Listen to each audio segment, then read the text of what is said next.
Hello and welcome folks, Dreamcast Enjoyer here, and we have for you today another spooky Dreamcast game for the Halloween season.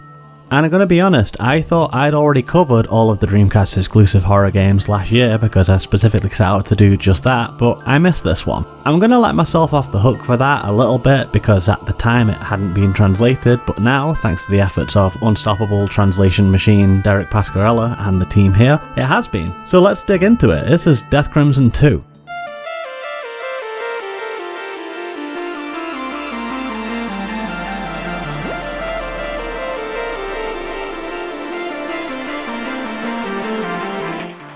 Going into this one, I didn't really know anything about it because I haven't played Death Crimson 1 on the Saturn, and I also haven't played Death Crimson OX, which is the third one, also on Dreamcast. The reason that I haven't played either of those games, but I have played this one, is that the format is a little bit different.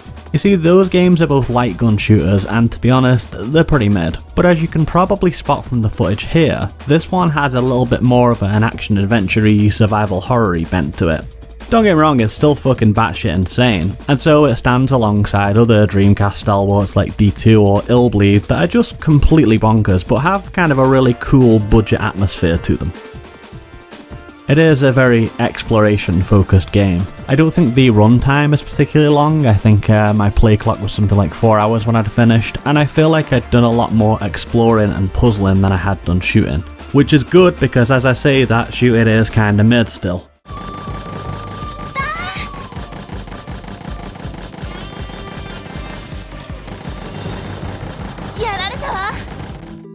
But I do like these characters, and I do like this atmosphere, so let's have a little bit of a look at that. On nights like these, many people lose their lives. And tonight is no exception. That is a nice and moody and cryptic sort of intro that sets us up for a spooky tone that doesn't ever really come, because the game's just kinda bonkers and comes at everything sideways after this point. The main thing that we need to know is that the plot all revolves around this cursed gun called Crimson that can kill these particular type of monsters that are running around in this city for some reason. Again, I ain't claiming to be a lore expert here, this is the second in a trilogy and I am not a real Crimson head. But this cursed gun is very important. It is the gun that we use in the light gun shooting sections, and it's how the two main characters kind of defend themselves and survive through this horrible night. The two main characters in question are Yuri, a young student who's worrying about her mum, because of course she is, everything's gone to shit, and Kao, who's kind of a cocky young lad who can somehow use this Crimson gun even though only 1 in a million people are meant to be able to use it, and that becomes a whole plot point later on. And they're going up against an evil pharmaceutical corporation, they're going up against mythological Japanese curses, they're going up against sandworms in the desert, they're going up against all kinds of shit. They go all over the globe and they get into all kinds of silly situations.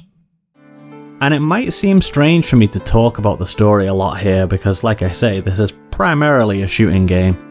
But there is a lot of lore, and these cutscenes are very long. And they also have kind of a visual novel element to them where you'll be selecting from multiple drop-down menus of dialogue responses. I don't really know if this has much impact on the ending overall, and I suspect not, but it can provoke some funny responses when you say some pretty off-the-wall things.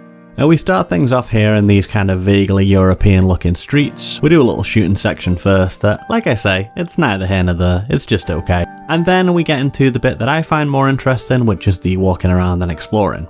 At a glance, you'll notice the fixed camera here and probably can detect that this game has tank controls. So you're probably in the mind of Resident Evil, Silent Hill, and you certainly do some of the stuff you'd find yourself doing in those games, exploring and solving puzzles and searching for items, all that kind of stuff. But when I mentioned that this game kind of comes at everything sideways, here's what I mean. The first large area that you really have to figure out and make your way through is this museum here. Some interesting artifacts dotted around include this big tanuki with the traditional both bollocks hanging out kind of look. But where you'll notice this game's very offbeat is when you actually start to interact with the things around you. For one thing, you are hassled by some kind of weird bio-mutant zombie guy throughout the section. He doesn't actually attack you, he just jumps up to annoy you, and he puts a completely arbitrary time limit on the section, which is very annoying. Thankfully, the team who made this patch also built in a cheat code where if you just hit both left and right trigger at the same time, it resets the timer, so you can just potter around to your heart's content. Given that this is an arcade style game with limited credits, some of the things I'm about to tell you could be really annoying if you didn't have that cheat code. So after you've been hit with that time limit, you have 8 minutes to figure out some very esoteric sort of puzzles and escape from the room. However, and there's no warning for this whatsoever, sometimes when you interact with objects, it will just say, Yuri has been frozen for 15 seconds.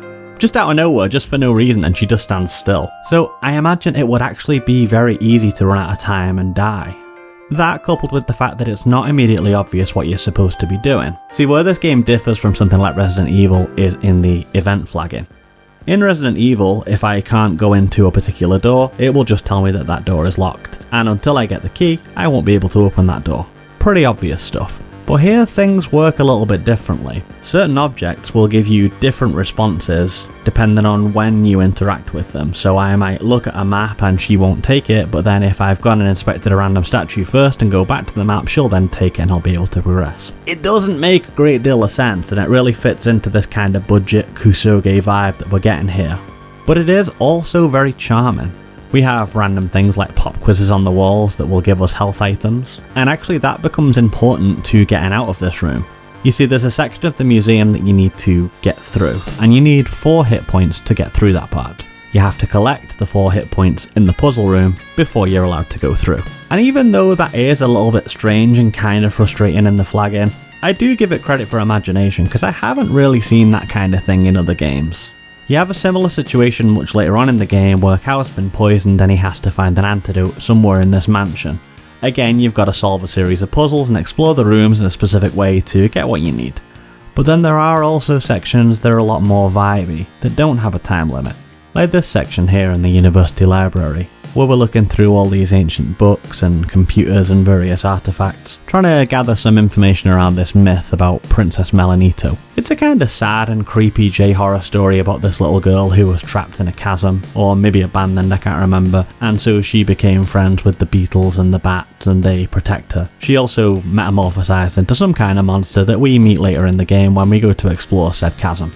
That is a big pro I will give to this game, is that the storyline is very interesting. Even though a lot of the time I didn't really know what was going on, it didn't feel rote or cliche, it all felt like some fairly original ideas kind of slapped together into an interesting whatever this is. You got some hallmark tropes, of course, you got the bio lab here as well as the mansion and the library that we mentioned earlier, but still, the way it approaches these fairly generic horror settings is completely its own vibe. And the character writing here has a distinctly Japanese sort of a feel to it. I mean, that makes sense as a Japanese game and it was never localised for Western audiences, apart from this fan translation. But what I mean there is that the voices and the personalities the characters have are really not things that we typically come across in Western sort of media. Some of the kind of personality traits or reactions to things might be a little different to what you would typically expect, and I think that's interesting and refreshing. Again, I think the closest points of comparison for this one are definitely things like D2 or Illbleed. There's something about Dreamcast-exclusive horror that is very unique, I suppose. But folks, I think that's going to do it for now. Thank you very much for watching, I do hope you enjoyed the video, and if you did, just do all the usual YouTubey type stuff to let me know. Happy Halloween, and I shall see you in the next one.